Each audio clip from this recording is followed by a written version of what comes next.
of the third chapter, dealing with the stages of the Bodhisattva path. Let me find the book.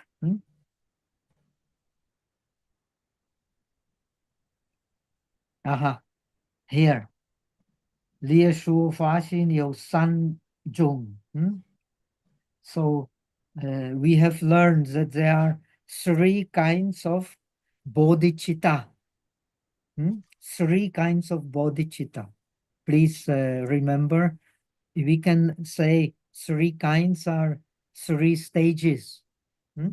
We are practicing bodhicitta. So in the realization of bodhicitta, we have three stages.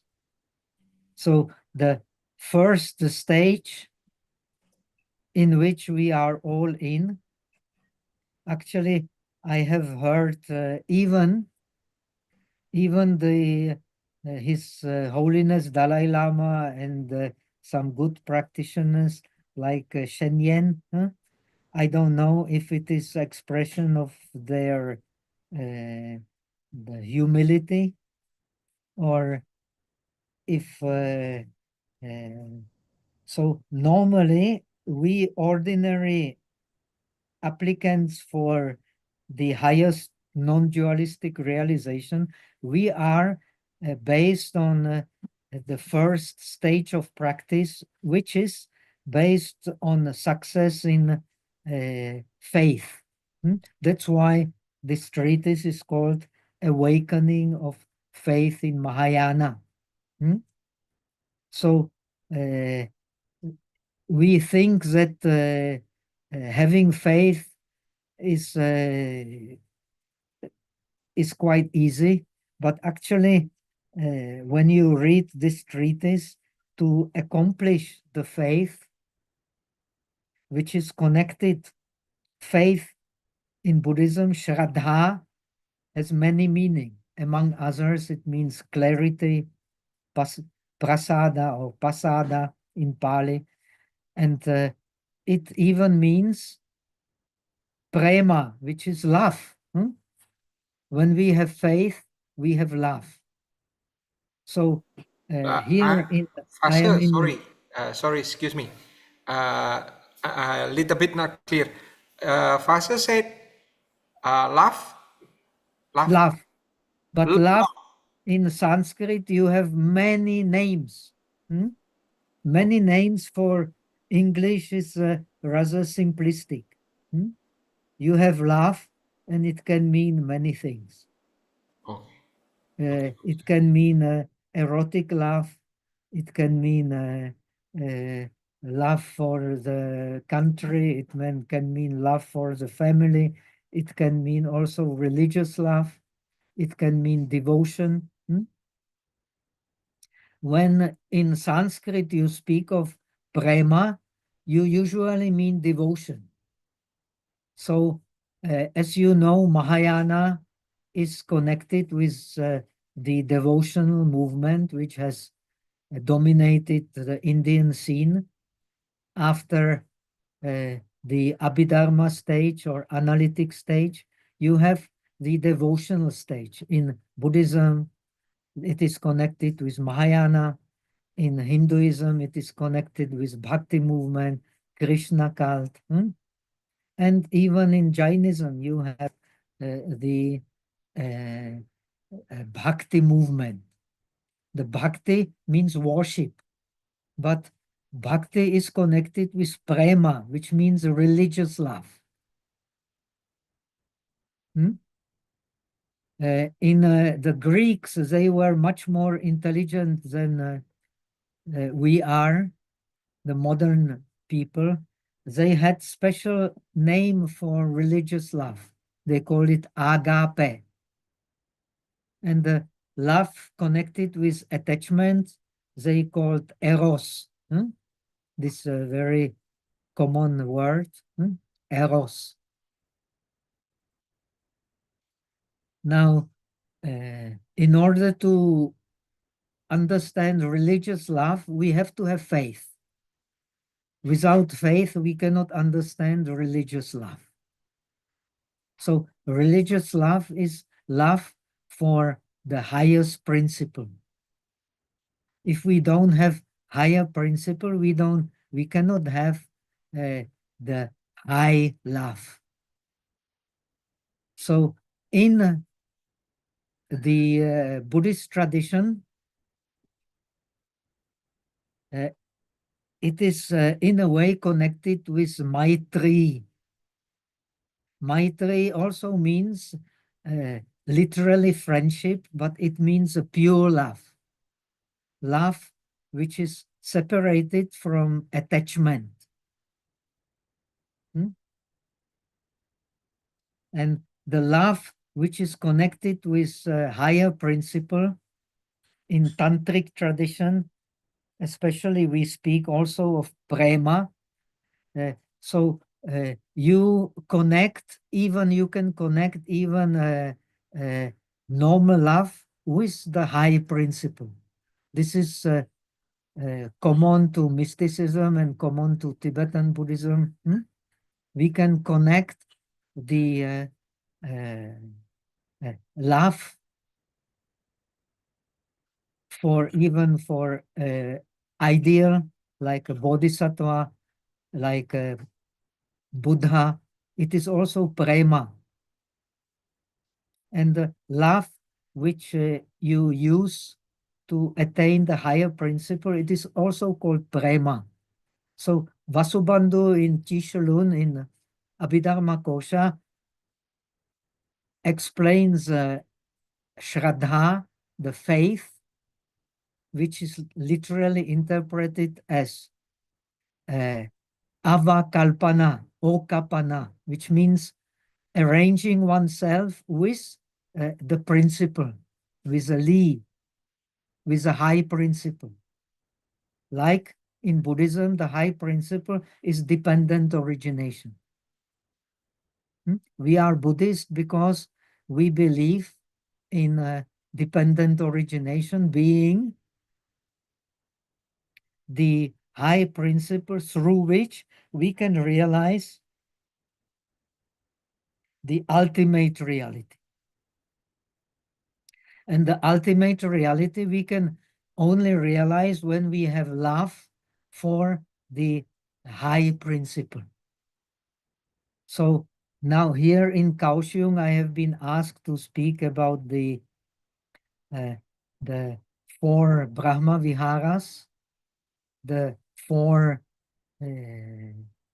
immeasurables. So the Bodhisattva is said to be in Mahayana scriptures Maitreya. In like in Tasheng Zhuanyan Lun in the Mahayana Sutra Alamkara, he explains that Bodhisattva, he dwells in immeasurables, especially in the Maitri, in the love. So this principle of faith is connected with love for the high principle, for Li, which is pure love.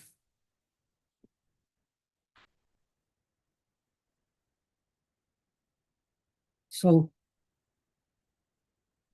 when you dwell in pure love, you are in a way dwelling in high principles. This is also you will find in Christianity, but in a different way, because the highest principle in Buddhism is based on a realization of the dependent origination. And dependent origination is going down avakalpana, arranging yourself with your worldly experience. In worldly experience, when you don't find any attachment, you have realized the faith. And this is, in a way, very difficult. We will talk about it. It is not so easy. Then this is the first stage. You have realized the faith, your faith. When you have realized your faith, then the next stage of bodhisattva practice is to practice the paramis. The bodhisattva practice is the paramis, the perfections. Those perfections, as Kumarajiva explains in Tajatulun, in the commentary to Pragya Paramita Sutra, the real practice, the real bodhisattva practice is based on the great wisdom, Pragya Paramita. The great wisdom is non-dualistic wisdom.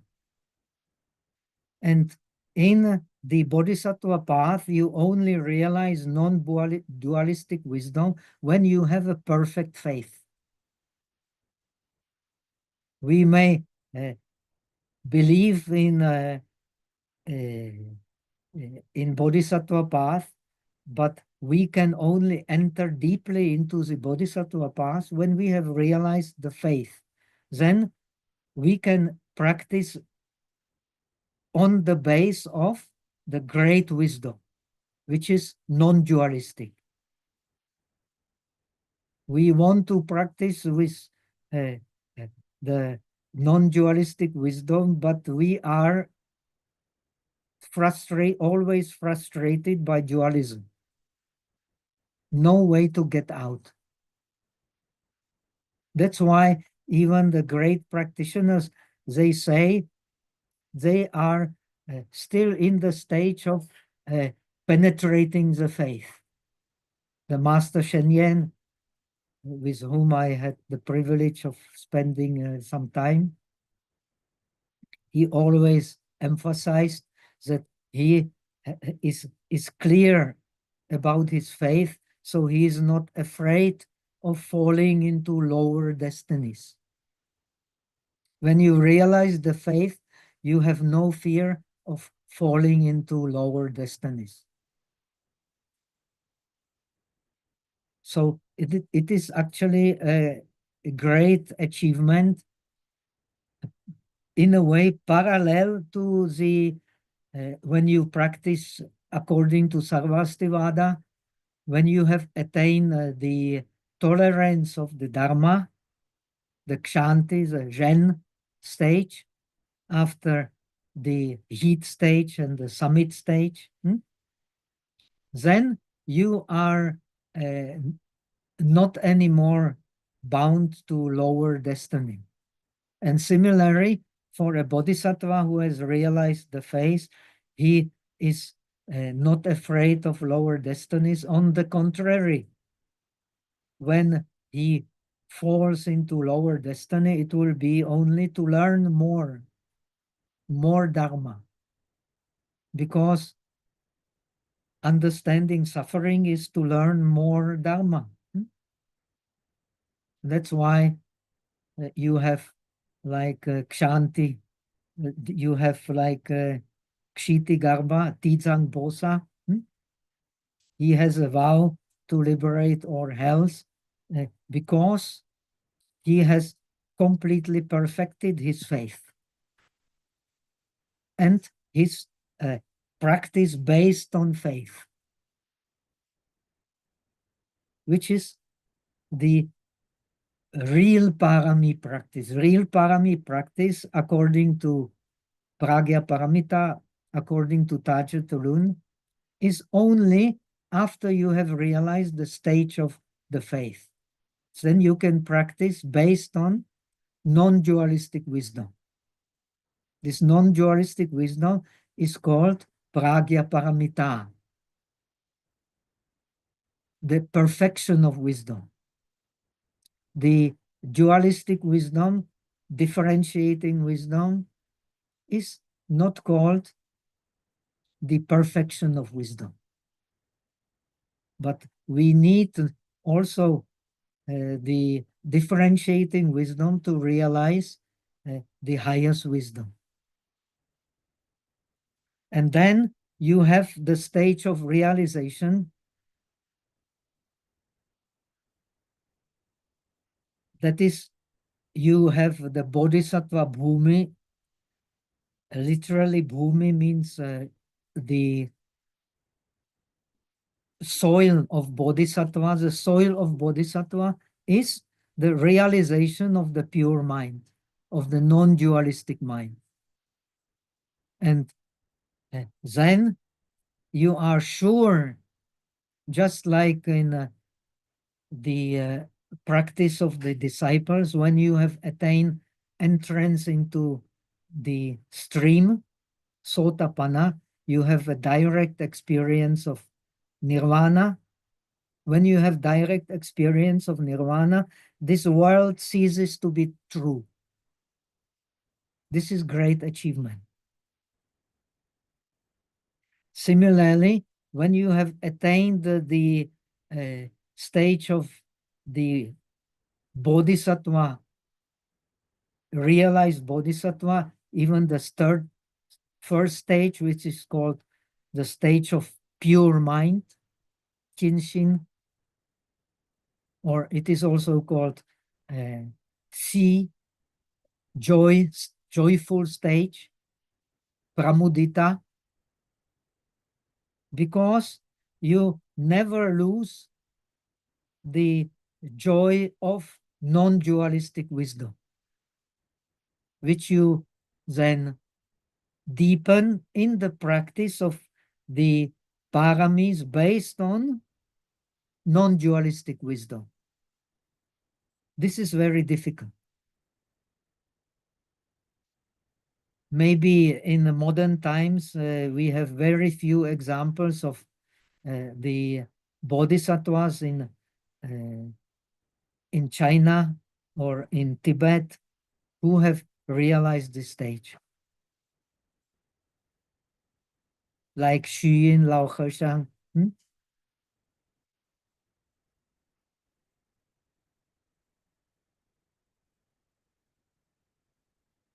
Like some great practitioners like Kalu Rinpoche or so on, they are said to have realized the bodhisattva stage.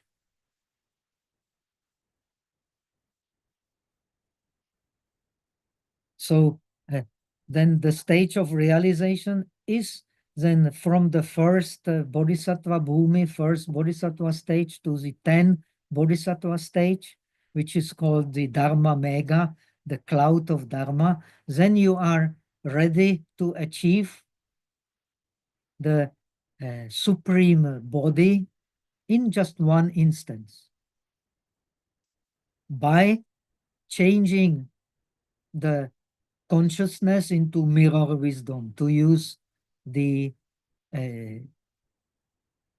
Vaishya, the Yogacara tradition.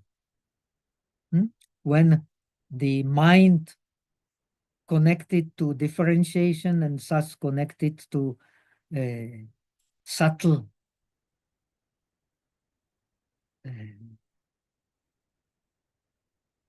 arising and cessation, subtle experience of samsara, we have only gross experience of samsara.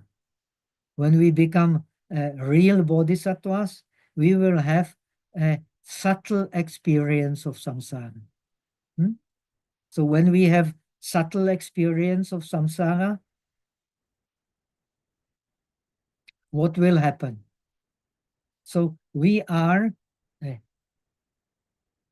have penetrated that there is only one object. There are not 2 objects, 3 objects, 4 objects. All objects become one object, which is emptiness or non-dualistic emptiness, suchness, Genru. So as long as we have not realized faith, the scripture says, the Mahayana says, we are in the group of bodhisattvas which are not determined. Not determined means we can still change and practice the dualistic understanding, or we can still fall into lower destinies, so we can go into heaven instead of practicing the bodhisattva path, which is based on non-dualistic understanding. So we can get attachment to the heaven, we can get attachment to, because we have not surpassed the attachment to existence.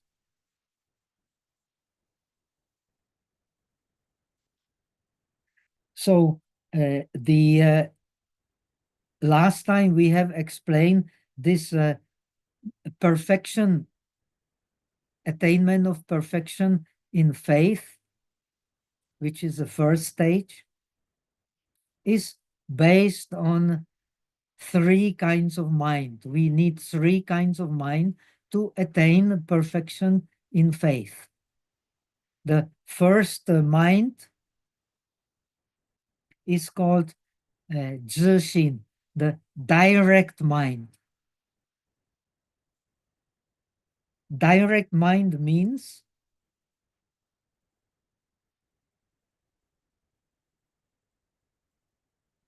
that we are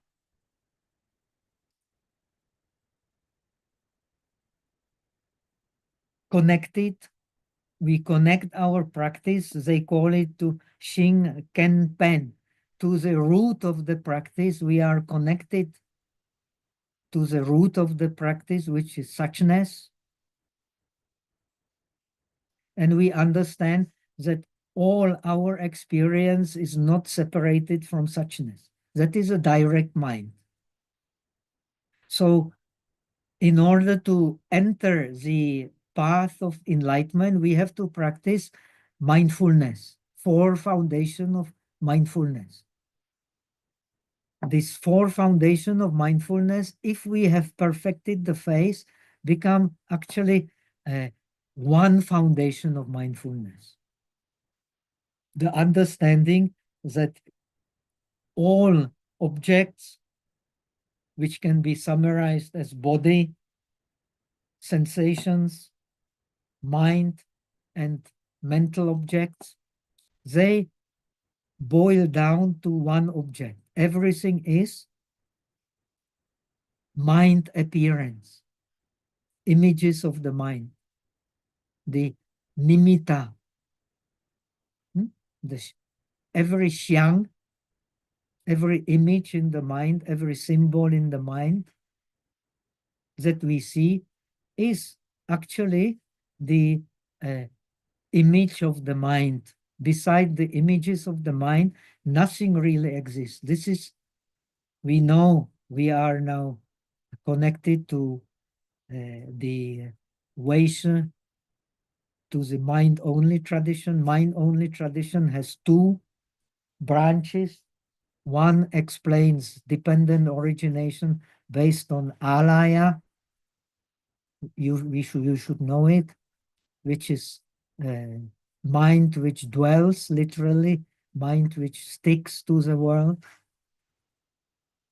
And you have, this alaya.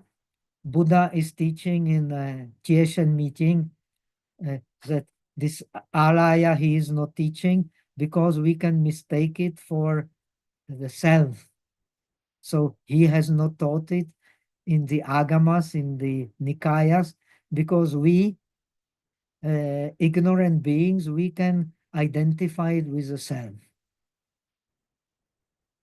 But actually, according to Tieshen meeting, Sandhi Nirmochana Sutra, which is a base for understanding Yogacara, and in a way for understanding Mahayana, this subtle impermanent mind is the base of all minds and is the base of our experience of the world. Hmm?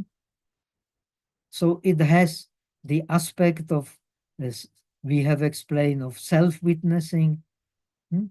Swasamviti. It has the aspect of seer and the seen. Hmm? Tianfen and Xiangfen. Xianfen. Hmm? So accordingly,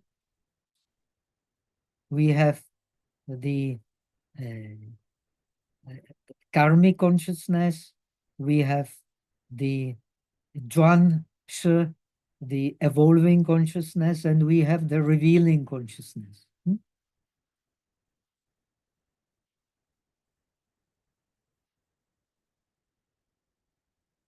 So only when we are connected with direct mind, we can realize the faith. If we're not connected with a direct mind, with the Genru, with the suchness, which is the base for all phenomena, the only base, then we cannot realize the faith. So, in fact, realizing the faith is not so easy. Then, when we have the straight mind connected with suchness, then we can have the deep mind. So, knowing the when we have the deep mind, then we know that all virtues do not belong to individual, but belong to the principle, to the suchness. As the Jinkanjin, which is so popular in China, the Vajrachedika, the diamond cutter, explains, we ignorant beings, we identify the virtues with individual, but a bodhisattva who has realized the face, he does not identify the virtues with individual. He sees that actually the virtue individual is only the worldly reality. In order to realize the highest reality, we have to work in the worldly reality. But the person belongs to worldly reality, and the person does not really exist in Buddhism. So a realization that the person does not exist, that there is something beyond person, is connected with entering the stream.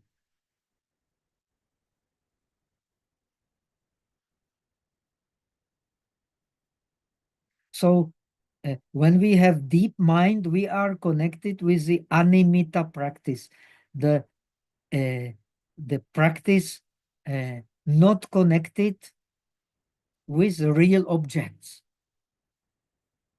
That is deep mind. So when we have deep mind, we can then really understand how to help the others. We can extend the virtues to others. When we don't have the deep mind, it is very difficult to extend the virtues to others because we will cling to them. And that is very difficult to get rid of clinging to the virtues, even for the very advanced practitioners. We still are clinging to the virtues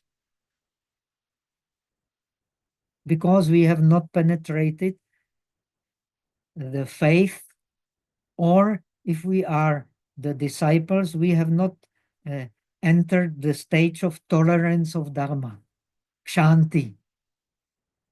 When we have tolerance of Dharma, we can attain the highest Dharma in the world, which brings us to the direct experience of Nirvana. But this experience for disciple is experience of nirvana, which is opposed to samsara. But when we have deep mind, we can see actually that the nirvana and samsara, they are not opposed because we are connected to the animita mind, the mind free of clinging to images, based on this direct mind. Then, when we have deep mind, we can practice the mind of great compassion, tapeshin. The mind of great compassion is that we understand that there is no difference between myself and the others. This is also not an easy job to do. We can understand theoretically, but when we have realized the faith, then it is not any more theoretical. So it becomes a fact. It becomes, the bodhicitta becomes a fact. We take as bodhicitta being the real. Either in the Maitreya method, we take all the beings to be our mothers, or like the Shantideva method, the enter the bodhisattva path, we are able to exchange our self for others. This is not easy job. We try, but we will be frustrated because this dualistic mind is very deep. And this habit of dualistic mind is kind of frustrating us, even when as long as we have not really realized the bodhisattva stage, the third stage. The realization of faith, realization of practice based on faith, based on non-dualistic wisdom, and the actual realization of the non-dualistic wisdom, which makes us real bodhisattvas.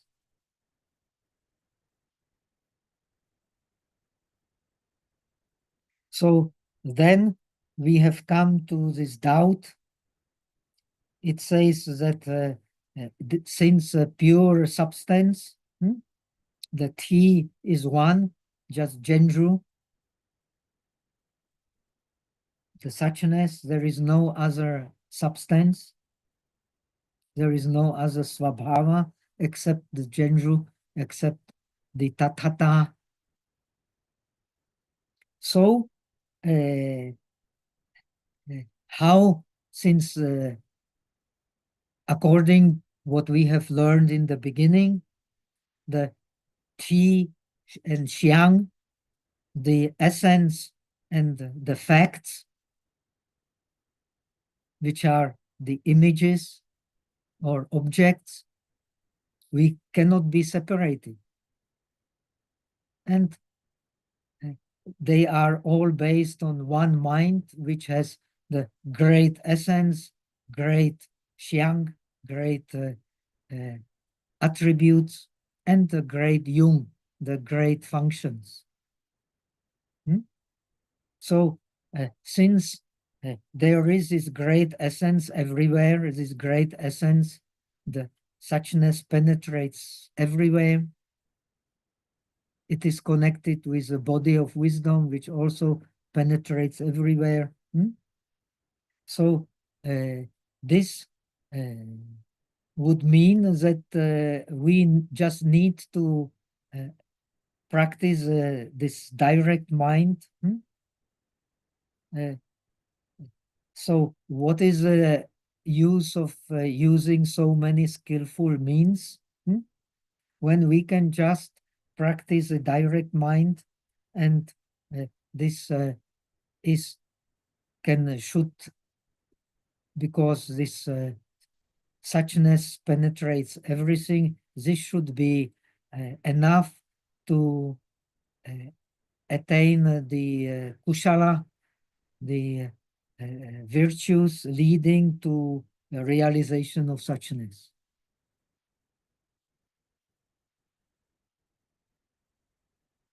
So the scripture explains that just like the jewel is connected with these impurities, unless you brush away the impurities, you break the stone or break the earth and polish the jewel, then you will not get the real thing. Similarly, you will never realize suchness without the skillful means. And because there are innumerable impurities, so Buddha has explained the innumerable skillful means. Actually, even sometimes they say the number 84,000 or anything, it is just a symbolic.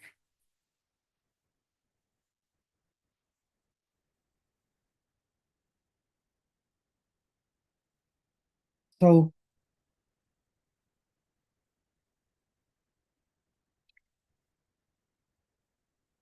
according to the scriptures, based on these three kinds of faith, we have four skillful means which summarize all innumerable skillful means. And again, the base is this direct mind. Based on direct mind, you have, how do they call it in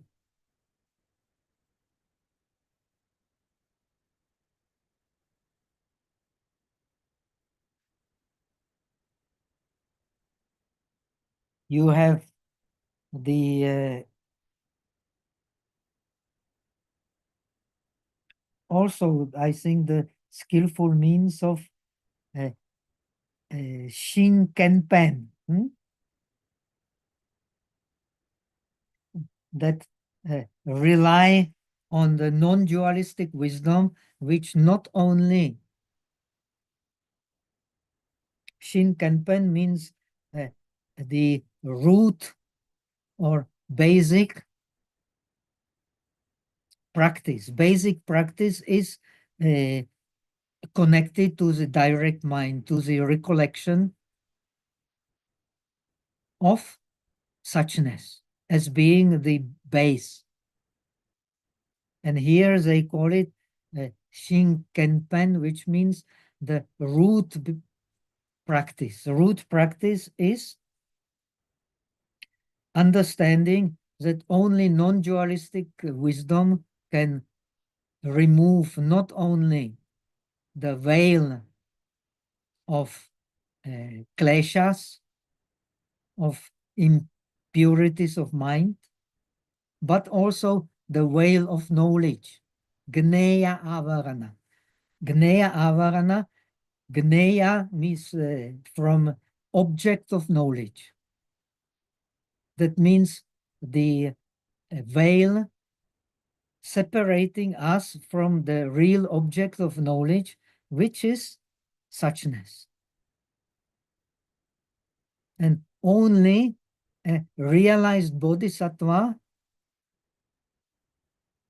can remove the tendency to fenpie, to rely on differentiating wisdom.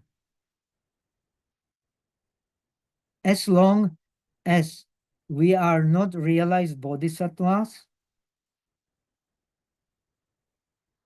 like Nagarjuna, like Asanga, so we will always have tendency to rely on discriminating wisdom, Fenpie Zhihui.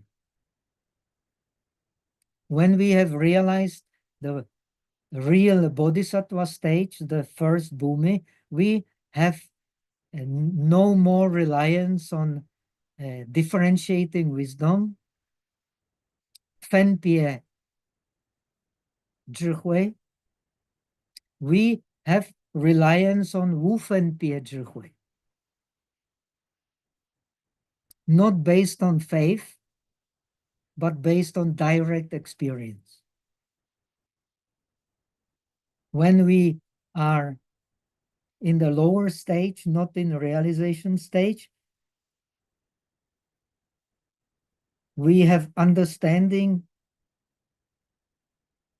of non-dualistic wisdom. We have even a practice when we are advanced based on non-dualistic wisdom, but we don't have realization of non-dualistic wisdom. That means we have left the differentiating wisdom. No more differentiating wisdom. Then we are sure, absolutely sure, to attain the highest realization, the supreme enlightenment. Hmm? So,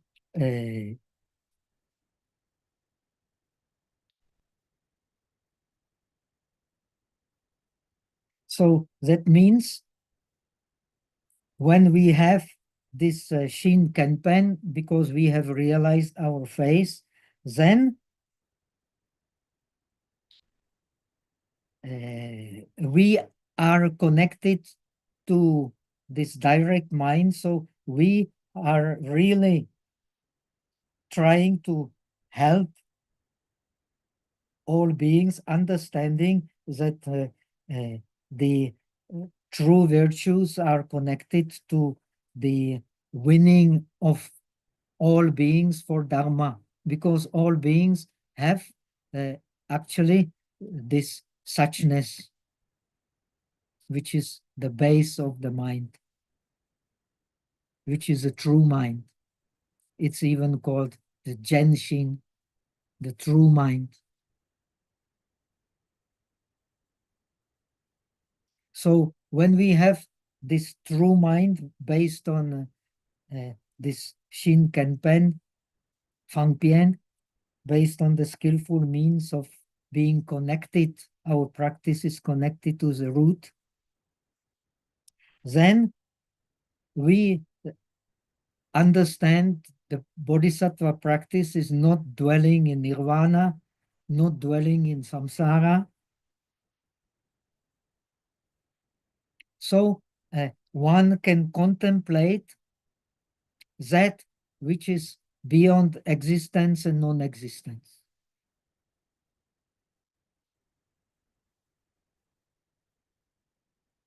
So we can do good. This is very difficult.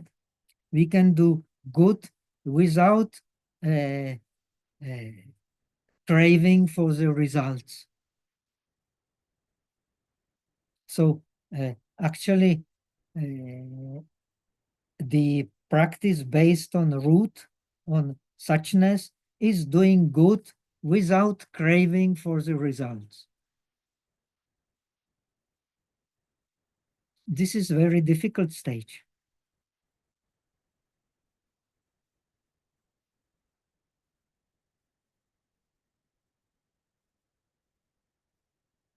So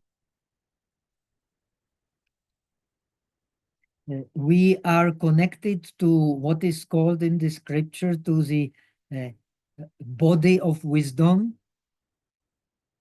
When we are connected of wisdom, we understand that nothing dwells in emptiness, which is the true meaning of dependent realization.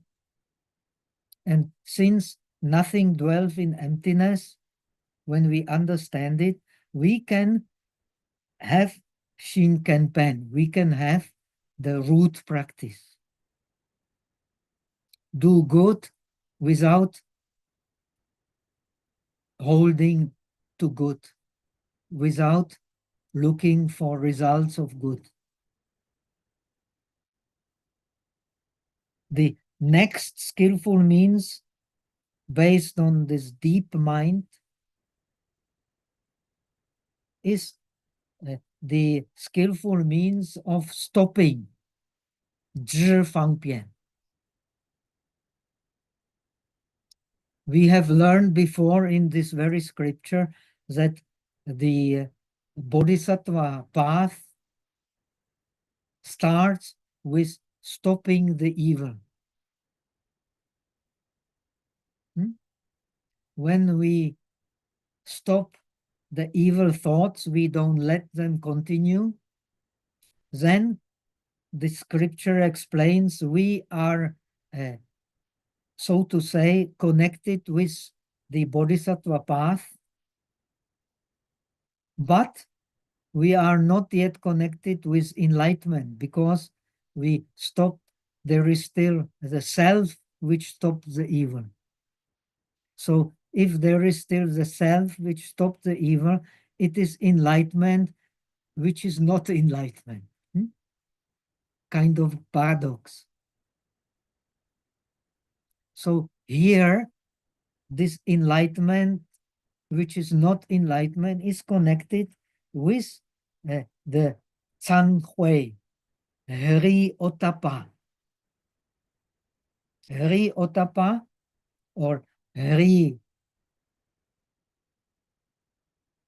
in Pali, Hri Otapa or Hri Avatapa, is that you don't do evil because you respect yourself.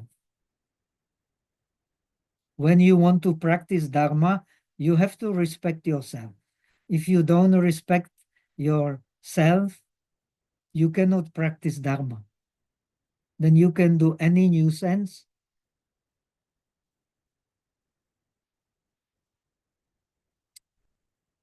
Because you don't respect yourself. And the Otapa is fear of being blamed. So, according to Chinese tradition, also in this scripture, same, they explain it in a little different way from Abhidharma. You do Chan because before you do evil, and when you have done evil, you Hou Hui. You are sorry about it, and you reprimand yourself, and you confess. And in this way, you stop the evil. So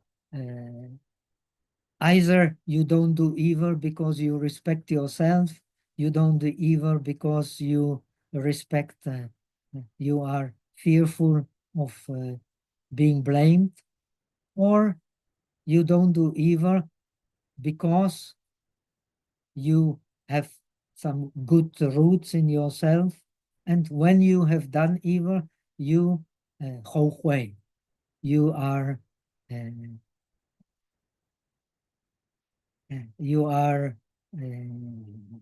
remorseful. Remorseful is the English word. My English is not so great, so sometimes it takes time to remember the correct word.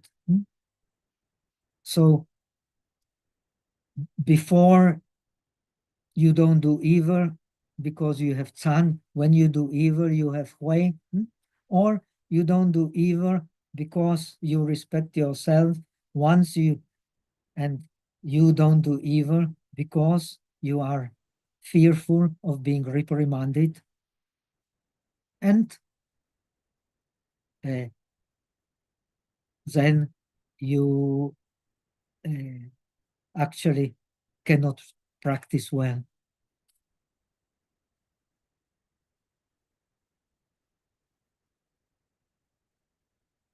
So this stopping evil is based on deep mind. That means we have explained knowing that the real virtues belong to the principle, belong to dependent origination. Dependent origination is the principle. But the deep understanding of dependent origination is emptiness.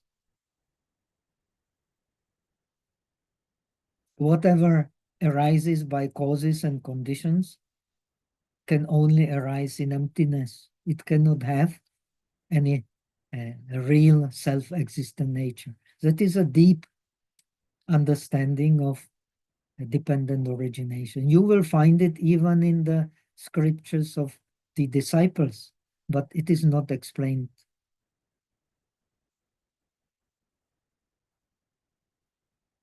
It is explained on the differentiating wisdom, not on the highest wisdom.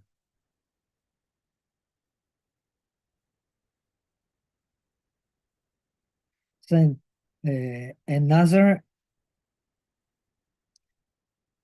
also belonging to the deep mind is a skillful means of gathering the kushala mula, gathering the roots of goodness, non-greed, non-hate, and wisdom. These are the true roots of every good behavior. So this practice of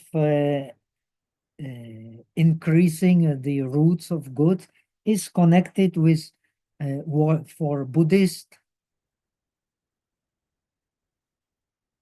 we have 8 bases of faith according to Abhidharma.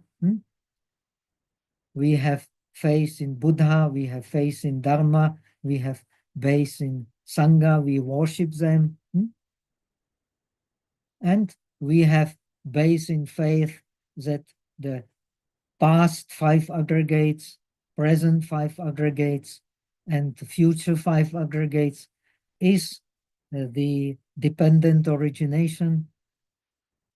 So the root of faith is dependent origination based on this understanding. And then the teachings of the Buddha, which leads to understanding of the ultimate reality through penetration of the worldly reality, which is dependent origination. In non-dualistic understanding, suchness. So this stopping evil, which means shame and fear of doing evil, of thinking evil, speaking evil, and acting according to evil, acting according to greed, hate, and ignorance. Stopping that is by shame and fear of evil. That's why in Buddhist tradition, these two, they are called lokapalas. They are the protectors of the world. When we enter a temple, you will find the 4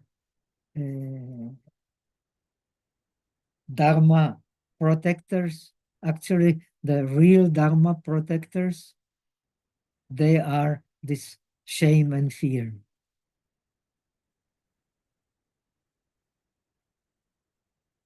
And then you have the fourth skillful means, which is the sameness in the resolution. 终身无边誓愿度，烦恼无尽誓愿断，法门无量誓愿学，佛道无上誓愿成。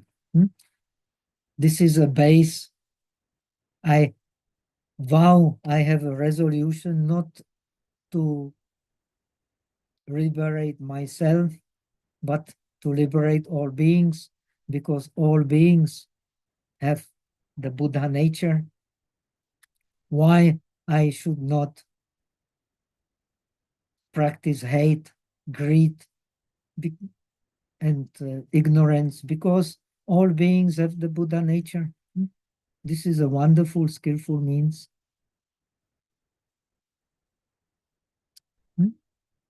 So this sameness in vows, that means vow not to liberate oneself, but to liberate all beings, not only to get rid of our own defilements, but not separate own defilements with defilements of all beings. For that, we need some Abhidharma also, which is very useful. Then, for a bodhisattva to learn all skillful means to save oneself and beings without differentiating, and to attain the only ultimate realization which exists, which is the based on the bodhicitta realization, based on the suchness. So these are the four skillful means explained in the text, which summarize in innumerable skillful means which a bodhisattva has to learn to help all different kinds of beings. And every being is a world.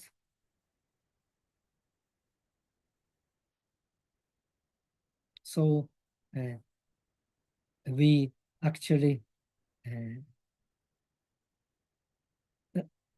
liberate innumerable words.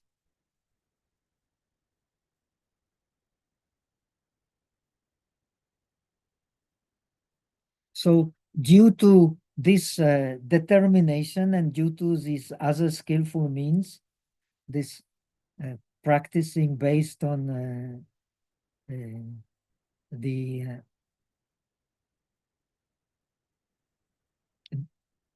suchness, stopping evil, benefiting the beings, and equal determination to liberate oneself and other beings, then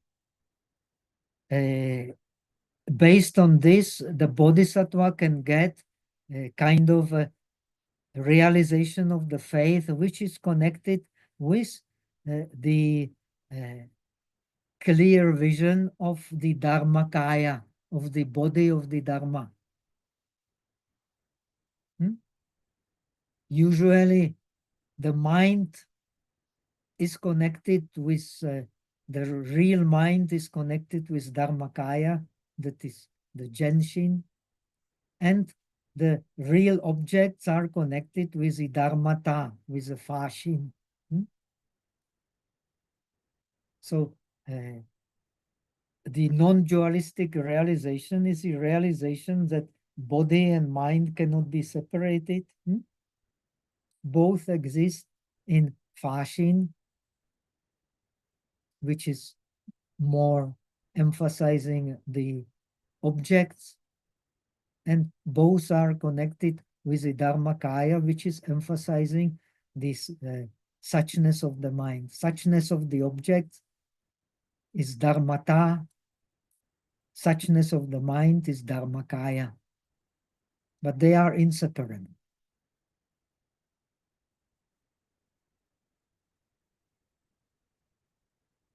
But this realization of the face is only realization of the small part, the text explain, the small part of suchness.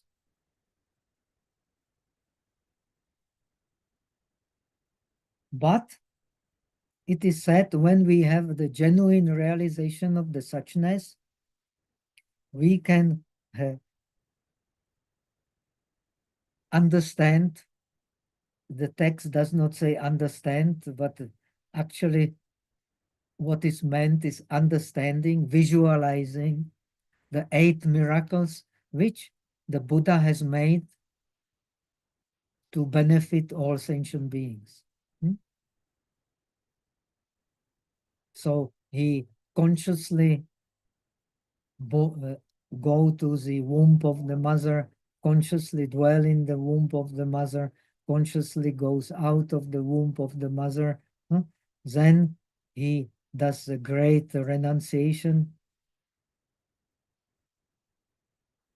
Then after the great renunciation, he turns the wheel of Dharma. After turning the wheel of Dharma, he then after benefiting all sentient beings and establishing the community who can spread his teachings, he then consciously enters into the parinirvana, into the nirvana without the rest.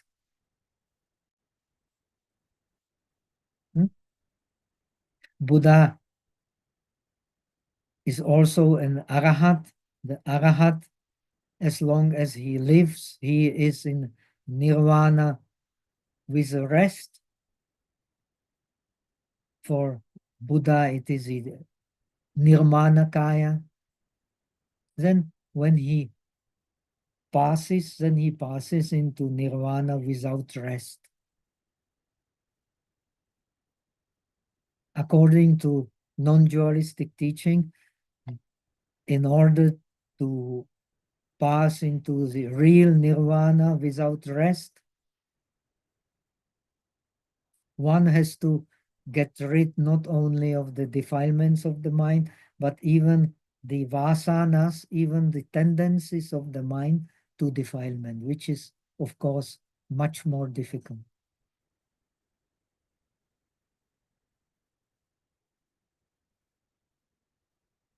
So actually, only when we become the bodhisattvas at the stage of Dharma Mega, the cloud of Dharma, we can fully understand the Vaisha teaching. We can fully understand that everything is mind.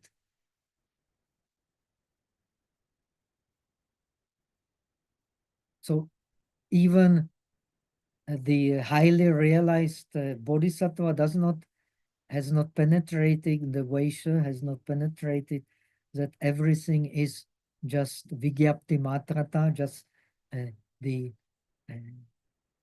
manifestation of the mind, but he can have a partial understanding, which he makes a more and more profound in the higher and higher stages of the bodhisattva practice, which is first the realization of the faith, the practice based on the realization of the faith, and a real realization of the faith, which makes him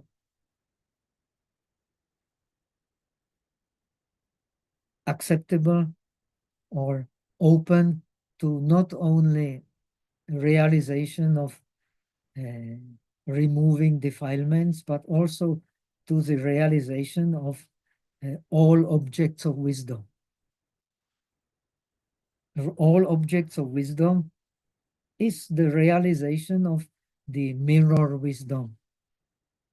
The real mind is a great mirror which has been completely polished, and in which the objects appear without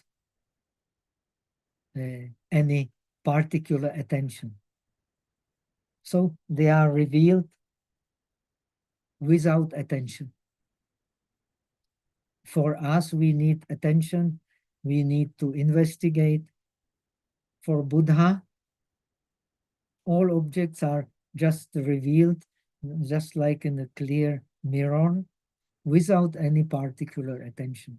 So he can help all beings because he has we have learned before, he has the knowledge of the pure mind, and he has a knowledge of unthinkable karma, spontaneous karma.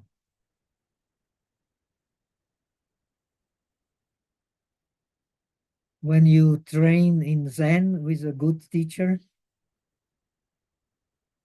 the first thing he will teach you is that you think, you believe, you understand the natural, but actually you don't understand the natural at all. You have to become a realized bodhisattva to understand what is natural.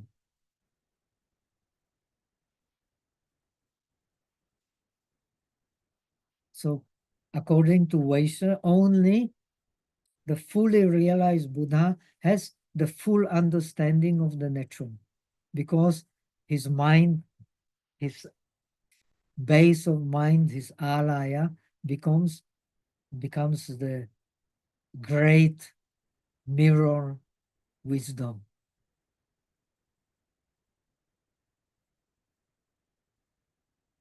But when we have realized the faith, we can visualize in our mind all the miracles of the Buddha, understand them on the base of the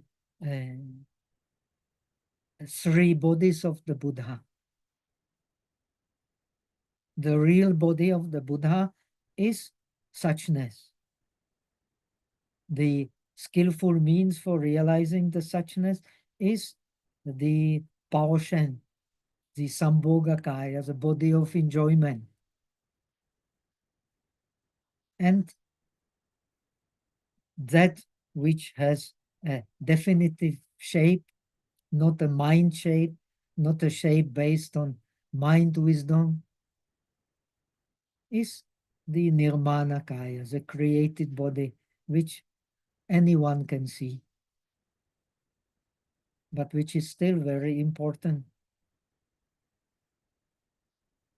Without this created body, we also cannot realize the resultant body and the suchness body.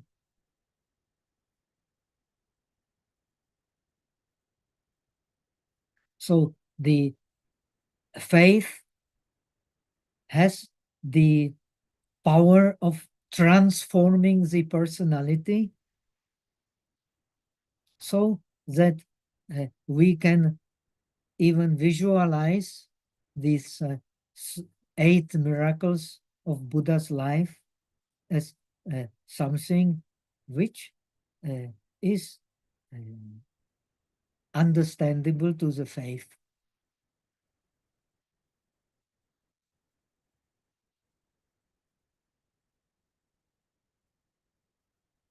But as long as we have not attained the full realization, we still have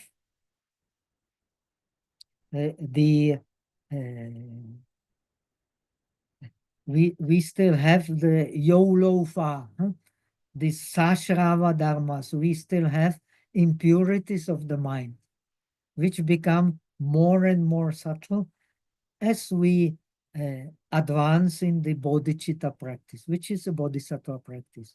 Bodhisattva practice is only the practice of the stages of bodhicitta.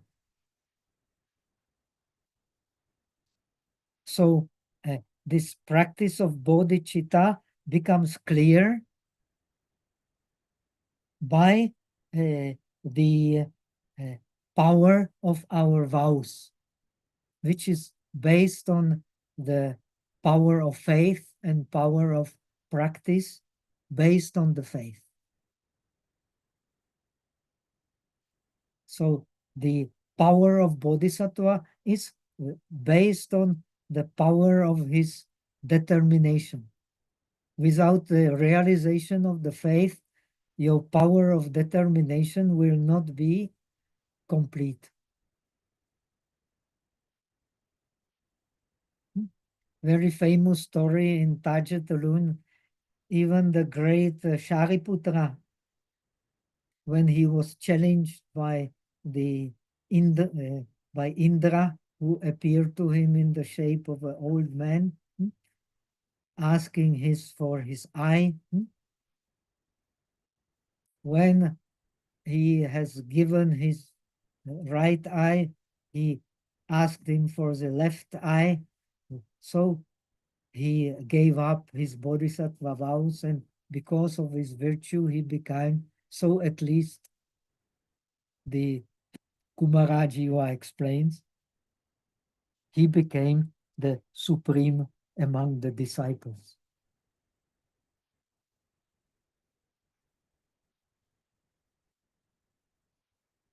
The supreme among those who are using the right wisdom, differentiating wisdom,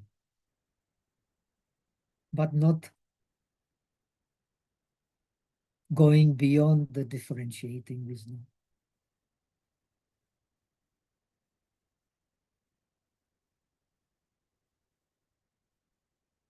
So once we have realized our faith, we are not Wai Fang Fu. We are not the outer commoner. We become the inner commoner. Nei Fang Fu. The inner commoner has a part in the Dharmakaya. Even so limited, but he is inseparable from it.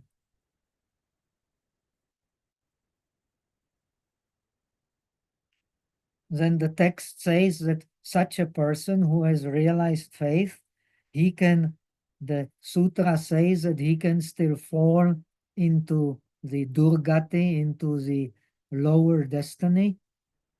But the text explained that this is only the skillful means to wake up us, the lazy ones.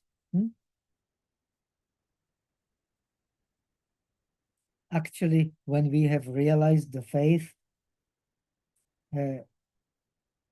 we must have practiced for a long, long time. I think he says like 10,000 kalpas, which is a very, very long time, not graspable by our differentiating mind. So, so he can not, he has realized the faith, the 10 practices connected with the faith, and then he is in the stage of 10 practices connected with dwelling in the right practice. The commentaries, if I remember well, explain that actually a bodhisattva who dwells in the correct practice, he has to attain the 7th stage of dwelling in order to go beyond durgati, beyond the destinies connected with suffering.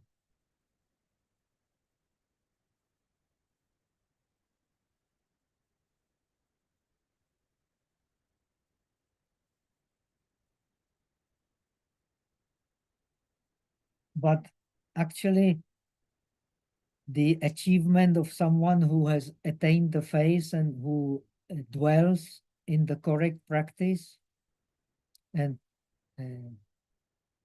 this before attaining the stage of the real bodhisattva, we have the practice of 10 faith, Shishing, then we have the practice of 10 dwelling, Shiju. Then, based on the correct dwelling in bodhicitta, we have the Shing, the 10 correct practices, the 10 paramis. And we have the practice of 10 Huishiang, not the, not keeping the virtues for oneself, but dedicating them for good of all beings. And when we can dedicate all virtues for the good of all beings, we become realized bodhisattvas. According to Shantideva Bodhicharya Avatara, actually, Shantideva says that when we have attained the full realization of Dana Paramita, which is connected with the first stage is accomplishment of Dana Paramita. You dedicate virtues not for yourself, but for all beings. But according to Shantideva, when you have realize parityaga, that means giving up everything, you are a Buddha. That may seem to be a contradiction, but actually it is not. Why? Because these 10 or 6 paramis, they are inseparable.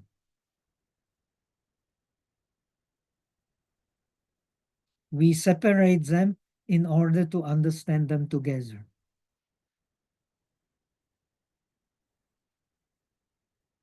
Just like we separate the practice of virtue, sila, the practice of samadhi, and the practice of wisdom in order to understand them as one whole. Only when we understand them as one whole, we can have realization. If we separate them, we cannot have realization. Similarly, we can have accomplishment of the Shixing, the 10 practices based on dwelling in bodhicitta, only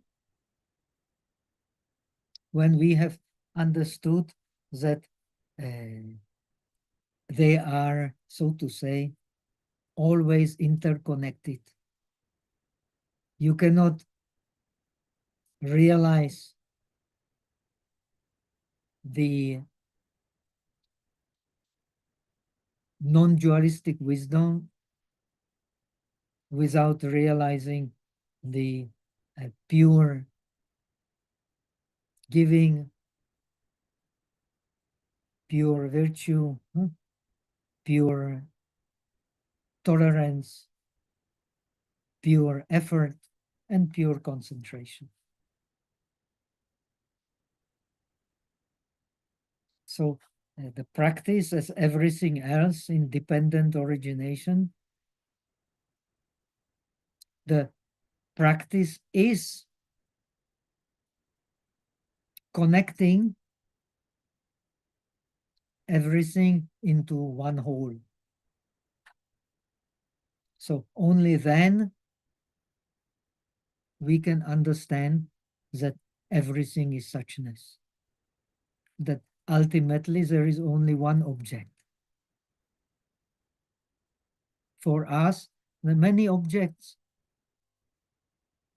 because we have not actually realized suchness, which is much more difficult than realizing nirvana.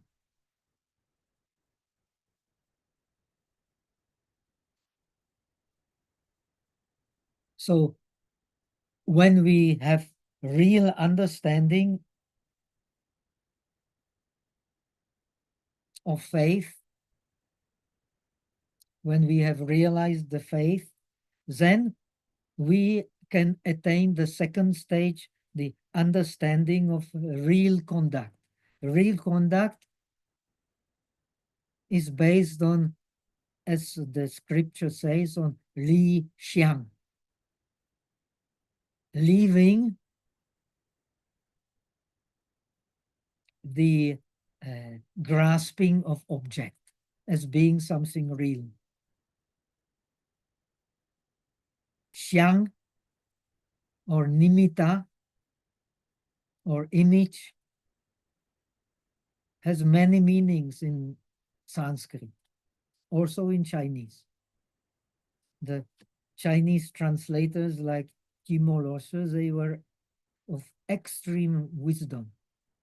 So when you read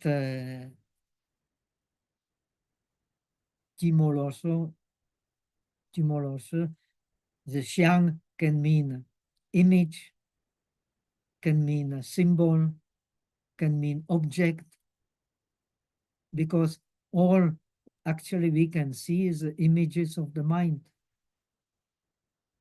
And when we have understanding of conduct based on realization of the face, then we leave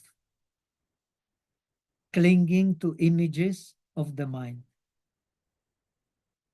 So we can really realize that the life is a dream.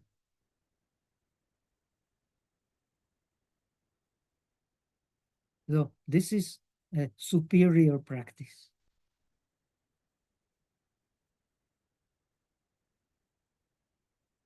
So when we have realized this superior practice, we have not only the this flesh eye, Royan, we also can have the Tianyan, we can have some supernatural powers. We can have Zhiyan, we can have the wisdom eye, we can have the Fayan, we can have the eye of Dharma, and we can understand the Foyan. We can understand the Dharmakaya, the body of wisdom. In the body of wisdom, the forms and mind are inseparable.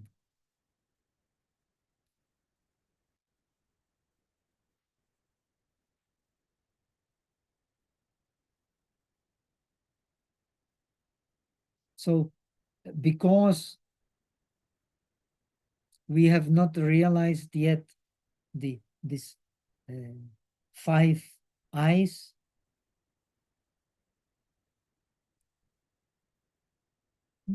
we still cling to this fleshy eye, what this fleshy eye sees. And we don't base our practice on wuxiang, on the going beyond object. We base our practice on understanding the objects by the differentiating wisdom.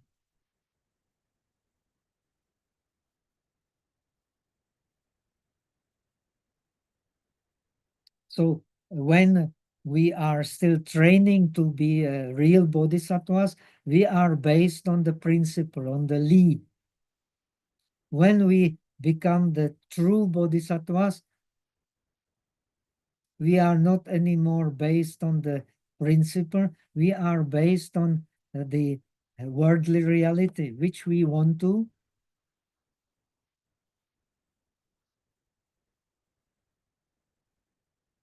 dominate in order to be able to help innumerable beings.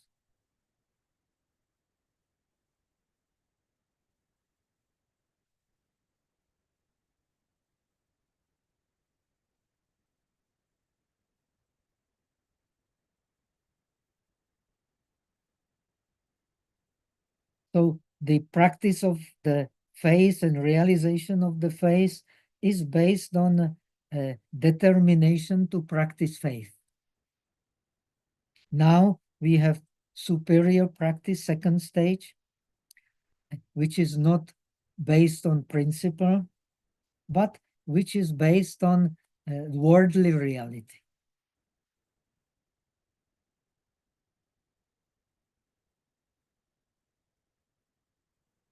That means we don't separate between the principle and the facts. This is a very high stage.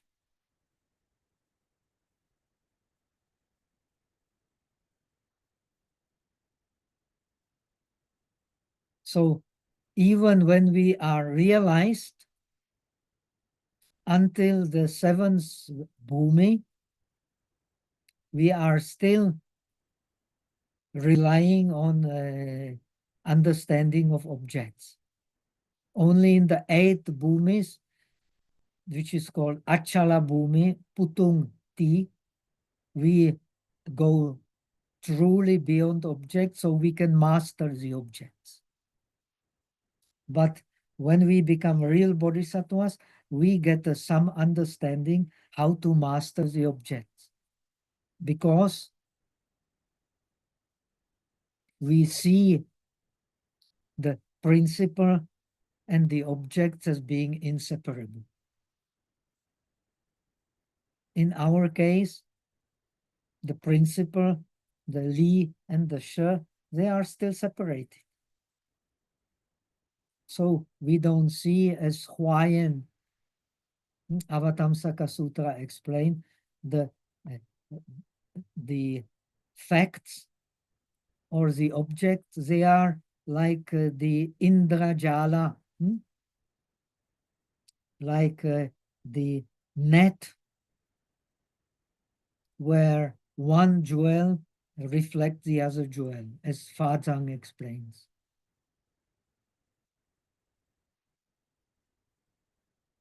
So in this world, actually, everything is interconnected, but to actually see it, not just to understand it logically, is based on the realization of the faith, realization of the determination, never leave the faith in the supreme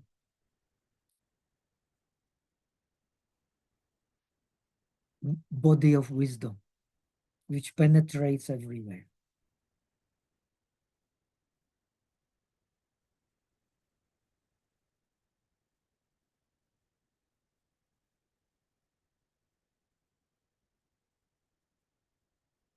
So to get to this eighth stage of bodhisattva, we need, according to the tradition, we need one asamkheya kalpa, one uncountable, immeasurable kalpa. So in order to become Buddha, we need three immeasurable kalpas and 100,000 small kalpas, which in our understanding does not make any sense, because even one kalpa we cannot, it's a matter of millions of years. But this is a paradox with which we play always in non-dualistic realization. This time has no real existence. So these three immeasurable kalpas are real because time is unreal. And the time is unreal because three immeasurable kalpas are real. This is Zen. This is Dzogchen.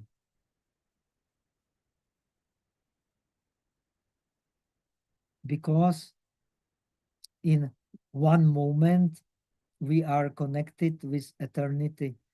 Eternity can be only revealed in one moment. This is a paradox of the Buddhist practice. So in Zen, we have this Quan Jiao, the orthodox teachings, and we have the Yuan Man Jiao, which is based on the sudden enlightenment. But the sudden enlightenment and the gradual enlightenment, they have to be understood as one reality. They are not a separate reality. And for that, we need to understand the conduct, to attain this stage of understanding conduct. The real conduct is based on getting rid of holding to the mental pictures, to the objects.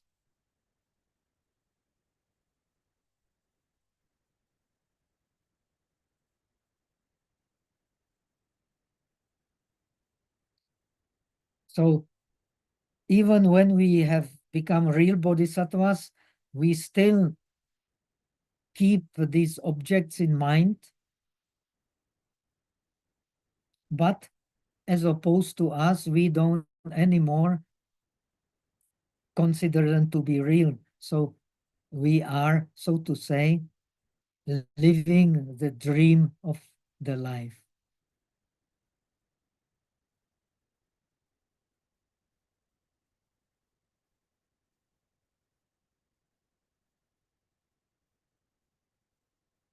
So to attain this stage of understanding the correct conduct based on not holding to the images of the mind, according to the text, we need 10,000 kalpas. But the 10,000 kalpas are not separated when we have true understanding of conduct from one mind, one instance. This is a practice of I Ching San Mei, of I Nien San Mei, which is true Zen,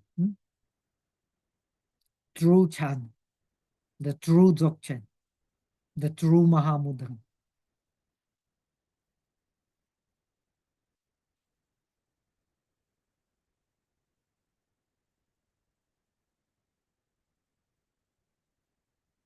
So the text explains when we have attained this stage, so we understand that in suchness there is no greed. So when we understand it, we practice the real giving parami. In suchness there is no impurity. When we understand it, we practice true sila parami, true discipline. In suchness there is no anger. When we understand it, we practice it through forbearance or tolerance. In a suchness, there is no laziness. When we understand it, we practice it through virya, the true effort. In suchness, there is no the distraction of the mind. When we know it, we practice it through concentration parami. And in suchness, there is no non-clarity. When we know it, we practice it through wisdom.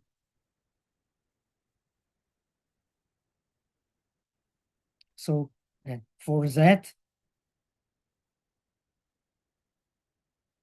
we need this stage of realization based on the dwelling in bodhicitta, on the realization of when we realize faith, we dwell in bodhicitta.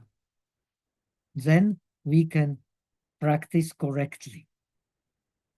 When we don't dwell in bodhicitta, we practice, but our practice will still be frustrated because we still have Wang Xiang. And we don't see this Wang Xiang is not real. We still have illusionary thoughts, identifying with illusionary thoughts.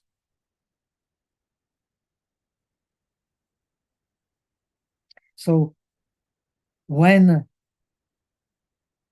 we have realized this stage of based on understanding the conduct, we can practice the third stage based on realization. And let us talk about this stage and the following part to complete the third most important chapter. Let us complete this third chapter next week. So with this completion of the third chapter, we will then actually talk about the practice, about the paramis. But we have explained this bodhisattva practice as Tieshen meeting, as Sandi Nirmochana Sutra explains, as Yichie Tilun explains. First, we have to understand Yichie Jinjie, the sphere of yoga. The third chapter explains the sphere of yoga. Then we can understand the actual yoga. The actual yoga of the bodhisattva is the practice of the paramis, where the parami of samadhi and wisdom are the supreme paramis. This is explained in the next chapter. So next chapter is devoted to the paramis, especially to the Samatha Vipassana parami, the samadhi and wisdom parami, which is the essence of paramis. So that much for today. Let us transfer merit for the benefit of all sentient beings. And we shall meet next week as usual. If there is some big change, maybe who knows what can happen. I am far, far away from my home, but should not be no problem, should not be no obstacles. I will try to make sure we meet again the same time, the Far East time, 8:30, the Jakarta time, Indonesia time, 7:30 p.m. And I think the European time has changed. Maybe now is summertime already. So it's not 7 hours difference, but 8 hours difference. But I'm not sure. Please check, European friends, please check so that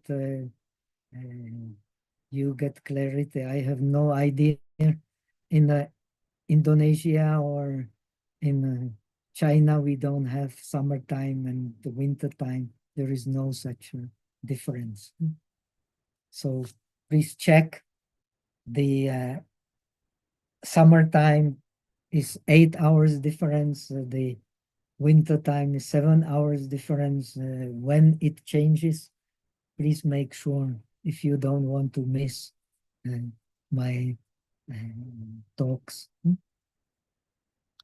Okay, so 愿以此功德不计一切，我等一众生皆共成佛道。May the benefits of this practice spread to all beings so that we attain the supreme realization. Amitabo. So have a nice weekend, a nice week, and see you next week.